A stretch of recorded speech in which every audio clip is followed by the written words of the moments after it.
Olá,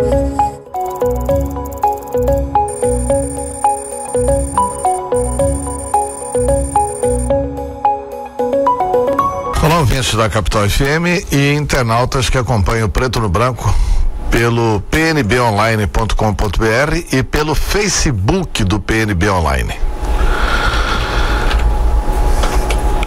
Esta semana foi uma semana que trouxe resultados negativos para o governo do estado de Mato Grosso no que se refere à composição política visando as eleições deste ano. Ao governo não, vamos ser sinceros, ao governador Pedro Taques, que tem um projeto de reeleição encaminhado. Aliás, apesar de dizer que só vai fazer política depois da marmita, está em franca campanha eleitoral. Só vai fazer política depois da canjica, que é marmita com canjica, né? Depois ele já está em plena campanha eleitoral. Por que a semana foi ruim? A semana foi ruim por dois motivos. O motivo primeiro, que o PSD, partido do vice-governador, rompeu com o governo.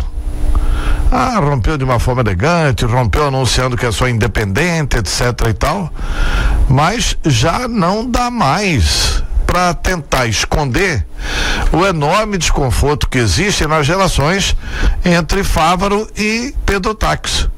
O vice não confia no governador e o governador não confia no vice.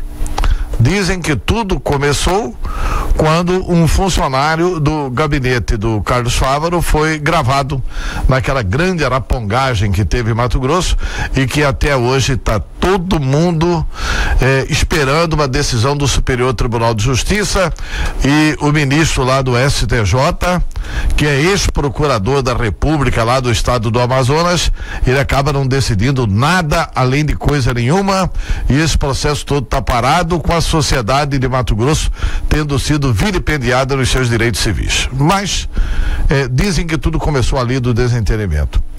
Não dá mais para esconder o desentendimento. É visível que Carlos Fávaro acha que esse estado, como ele disse num determinado vídeo, é um estado atrapalhador. E ele gravou um outro vídeo para considerar o dia da reunião do PSD um dia histórico, e dando um recado muito claro aos deputados.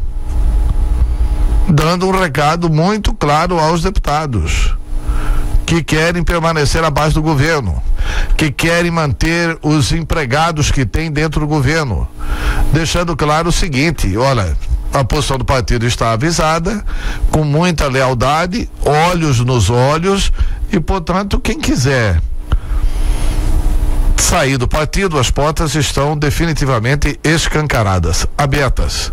Até o dia 7 de abril sai sem nenhuma punição, para não alegar que ficou sem saber qual que é a posição do partido. Então o Carlos Fávaro está anunciando que teve esse posicionamento ético. Então a semana esteve ruim para o governo na quarta-feira à noite.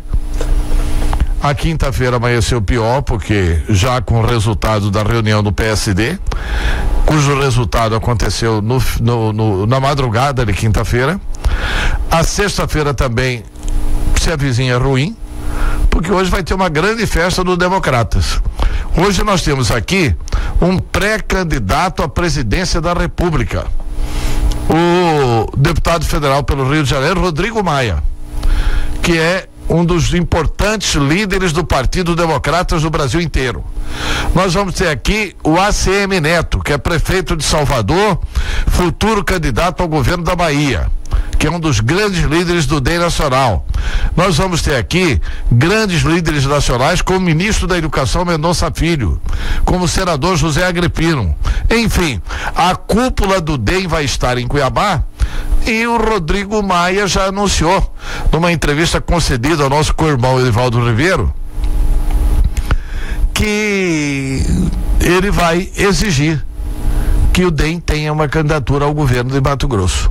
E disse mais: o jornal A Gazeta hoje traz com todas as letras que o DEM quer a chapa com Mauro governador e Jaime Campos senador.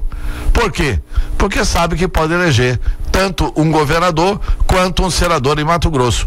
E com Mauro e Jaime fazendo campanha em Mato Grosso, claro que isso pode facilitar, pode melhorar muito a vida de Rodrigo Maia aqui no estado de Mato Grosso. A vida que eu digo é eleitoral, porque ele ainda é bastante desconhecido, mas ele vai colocar a campanha na rua e o resultado dessa reunião do DEM hoje vai ser o fortalecimento do DEM e, consequentemente, 2 pontos, o enfraquecimento do governo.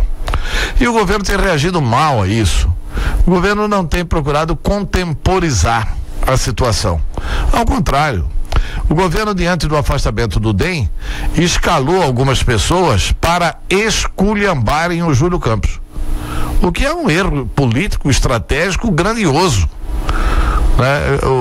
O próprio secretário de Educação, Marrafão, lembrando a população daquela banana do Júlio Campos. Marrafão, será que vivia em Mato Grosso naquela época? É evidente que isso foi mostrado a ele em função desses acontecimentos recentes do distanciamento do DEM. E depois colocou o chefe da Casa Civil, Maxi Russi. Alguém duvida que Maxi Russi e Marrafão falam em nome do governador Pedro Taques? E atacar o Júlio Campos é uma forma de se aproximar do DEM ou é uma forma de se distanciar do DEM? Esse é um ponto. O outro ponto que mostra nitidamente esse desconforto é o ataque do Wilson ao líder do governo, Dilma Dal Bosco, e dizendo o seguinte, que o DEM está brigando por causa dos cargos que tem no governo. Olha, política é coisa pública. A opinião pública sabe perfeitamente que do DEM foi escolhido encargo. Foi escolhido ônus para o DEM carregar e não bônus durante o governo Pedro Taques. Qual que é o secretário que o DEM indicou no governo Pedro Taques? Nenhum. Então não há que se falar nisso. Isso mostra uma falta de articulação, de serenidade para tratar os fatos e mostra também uma falta de estratégia política gritante por parte do governo. Desse jeito, os estrategistas do Taques vão aumentar o isolamento do governador. É isso.